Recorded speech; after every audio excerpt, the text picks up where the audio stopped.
అక్షయ్ కుమార్ కొత్త Hindi cinema sky force release అయి నిన్న సోమవారంతో 11 రోజులు కంప్లీట్ అయింది.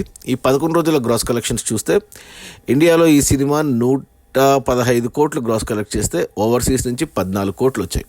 అలా టోటల్గా 11 రోజుల్లో స్కై ఫోర్స్ సినిమా 129 కోట్లు గ్రాస్ అయితే కలెక్ట్ చేసింది. ఇక అందులో జిఎస్టీ తీసేస్తే నెట్ కలెక్షన్స్ వచ్చేసి 97 కోట్లు ఉంది. ఈ సినిమా బడ్జెట్ 140 కోట్లు అయితే 97 కోట్లు వెనక్కి వచ్చాయి. మరో 43 కోట్లు వెనక్కి వస్తే సినిమా హిట్ అవుతుంది బాక్సాఫీస్ దగ్గర కమర్షియల్గా. నిన్న సోమవారం వర్కింగ్ డేలో 2 కోట్లు వచ్చింది. సో ఈరోజు మంగళవారం వర్కింగ్ డేలో కూడా అలాగే రావచ్చు ఈ వారంలో. ఇక ఈ వీకెండ్లో ఏమైనా కలెక్షన్స్ పెరుగుతాయేమో, మరి బ్రేక్ ఈవెన్ అందుకుంటుందా లేదా అని చూడాలి. కానీ 43 కోట్లు రావాలి అంటే కొద్దిగా కష్టమే.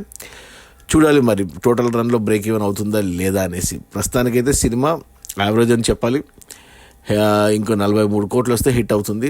హిట్ అవ్వాలనే కోరుకుంటాం.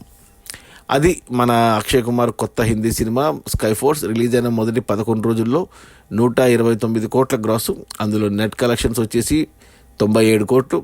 సినిమా బడ్జెట్ 140 కోట్లు అయితే మరో 43 కోట్లు రావాలి హిట్ అవ్వడానికి. మోస్ట్లీ వచ్చేస్తాయి, చూడాలి మరి. Okay, bye.